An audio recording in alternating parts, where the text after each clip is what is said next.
Hello friends, मी आम्रपाली गजानन तुरुकमाने खिल्लारे घेऊन येत आहे माझ्या वाचनप्रेमी या युट्यूब चॅनलवरती गलती किसकी मधील ही पुढील कहाणी. व्हिडिओला लाईक, शेअर आणि सबस्क्राईब करायला विसरू नका. आज आपण गलती किसकी या पुस्तकातील 47वी कहाणी पाहणार आहोत. पुलिस को हिस्सा मिले बिना स्मैक नहीं बिक सकती. जब तक पुलिस को पैसा नहीं मिलेगा नशा नहीं बिक सकता. यह शब्द है 12 वर्षीय पवन के, जो गत 1-1.5 साल से सिगरेट, शराब और स्मैक का आदी है. हालांकि उसके इन शब्दों से आपकी उम्र का अंदाजा नहीं लगा सकते. एक शोधकर्ता नवज्योति नशा मुक्ति केंद्र में आया था. वह नशाखोरों के बारे में जानकारी एकत्र कर रहा था. उसी दौरान उसकी मुलाकात 3 किशोरों से. पवन 12 साल, इरफान 13 साल और किशोर 18 साल से हुई. पवन की 3 बहनें हैं, जिनमें से 2 की शादी हो चुकी है, तीसरी अभी भी पढ़ रही है.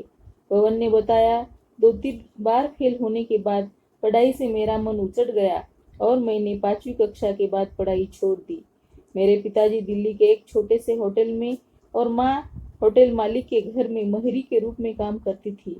तमाम तकलीफों के बावजूद मेरे माता पिता चाहते थे कि हम पढ़ाई जारी रखें. पढ़ाई छोड़ने के बाद गलियों में आवारा घूमते हुए मैंने अपने से बड़ी उम्र के एक कबाड़ी को अपना दोस्त बना लिया. उसके पास मेरी उम्र के ढेर सारे लड़के काम करते थे. घर में ढेर सारे सवालों के जवाब देने के डर से मैं भी उन्हीं लोगों के साथ रहने लगा. कबाड़ी बहुत भला आदमी था. मेरे काम मांगने पर उसने मुझे फौरन काम पर लगा दिया.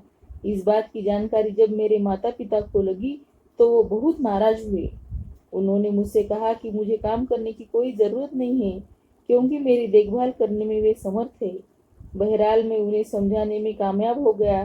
क्योंकि मेरा मन पढ़ाई में नहीं लगता, मैं स्कूल भी छोड़ दिया है, इसलिए मेरे लिए सबसे बड़ा अच्छा यही है कि मैं कुछ काम करके अपनी मदद करूं. इसी मुकाम पर मुझे पहली बार मेरे दोस्तों ने शराब और सिगरेट पिलाई. दरअसल कबाड़ी के यहाँ काम करने वाले लड़के शराब सिगरेट के शौकीन थे.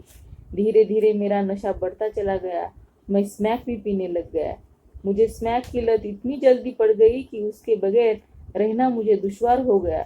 शुरू शुरू में मैं जो कुछ भी कमाता उसे अपने घर वाले को दे दिया करता था. धीरे धीरे स्मैक मेरी सारी कमाई चट करने लगी. मेरे माता पिता ने इस बारे में कभी मुझसे पूछताछ नहीं की. मैं घर से 2-2, 3-3 महीने लगातार बाहर रहता था. तब मेरे माता पिता को कोई फिक्र नहीं होती थी. वे सोचते कि मैं काम कर रहा हूँ और महफूज हूँ. एक बार किसी ने उन्हें खबर की कि मैं स्मैक पीने लगा हूँ, तब भी उन्हें यकीन नहीं हुआ. एक दिन उन्होंने खुद अपनी आंखों से मुझे स्मैक पीते हुए देख लिया. वे इलाज के लिए मुझे फौरन यहाँ ले आए.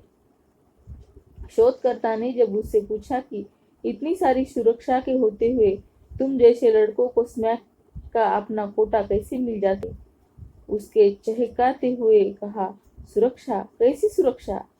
आपका आशय कहीं पुलिस से तो नहीं है? मैंने ऐसे अनेक ठिकाने जानता हूँ जहाँ पुड़िया आसानी से मिल जाती है. मैंने पुलिस को रिश्वत लेते हुए अपनी आंखों से देखा है. मैं ऐसी कई घटनाओं का चश्मदीद गवाह हूँ. जब पुलिस ने मुझे पुड़िया बेचने वालों के रंगे हाथ पकड़ा था, क्या हुआ? कुछ भी नहीं. उन्होंने बिक्री की रकम ले ली और फिर पकड़ी हुई स्मैक उन्हें वापस लौटा दी. पवन ने कहा, अगर पुलिस खुद यह सब न करे तो हम जैसे की जिंदगी खराब नहीं होगी. इरफान का मामला भी कुछ ऐसा ही है. सिवाय उसकी घर की सारी भावनाएं मर गई है. कुछ पूछने पर वह दीवारों की ओर देखने लगता है और बहुत संयत होकर बोलता है. उसने कहा, मैं कोई इलाज नहीं करवाऊंगा. यहाँ मुझे मेरी विधवा माँ लेकर आई थी. मेरे वालिद शराब के आदी थे. 3 साल पहले शराबखोरी ने उन्हें डुबा ले गई और इंतकाल फरमा गए. उनकी मौत के फौरन बाद मुझे नशे की लत लग गई. अब्बू की मौत के बाद मैं इधर उधर भटकने लगा. मेरे दोस्त और भाई बहन भी थे. वे सब मुझसे छोटे हैं. मेरी माँ समेत कोई भी मुझे काबू नहीं रख सकता था. धीरे धीरे मैं आवारा लड़कों की सोबत में आ गया और हमने साथ साथ सिगरेट और शराब पीनी शुरू कर दी. जब मैंने उनसे पूछा कि इसके लिए पैसे कहाँ से आएंगे, तो उन्होंने उनमें से एक लड़के ने सुझाव दिया, हम लोग जेब कतरों की गिरोह में क्यों न शामिल हो जाए। हाँ हाँ, क्यों नहीं, हम सब ने एक स्वर में सहमति दे दी। मैं जेब तराशी के दौरान अन्य लड़कों की सुरक्षा कवच प्रदान करता। क्योंकि हम लोग बहुत छोटे थे और दिखने में बहुत मासूम लगते थे, इसलिए हम पर कोई शक नहीं करता था। हम लोग आमतौर पर अपने हर एक मिशन में कामयाब हो जाते थे। हसन नामक एक लड़का हमारा मुखिया था। जेब तराशी की यह हुनर उसकी माँ ने सिखाया था। हसन ने हम सबको ट्रेंड किया था। आप यकीन नहीं करेंगे, हमारे एक दिन की कमाई 5,000 रुपये तक पहुंच जाती। उस पैसे से हम लोग जो चाहते वह खरीद लेते। हमारे पास अपने स्मैक के कोटे के लिए अब भी पैसा है।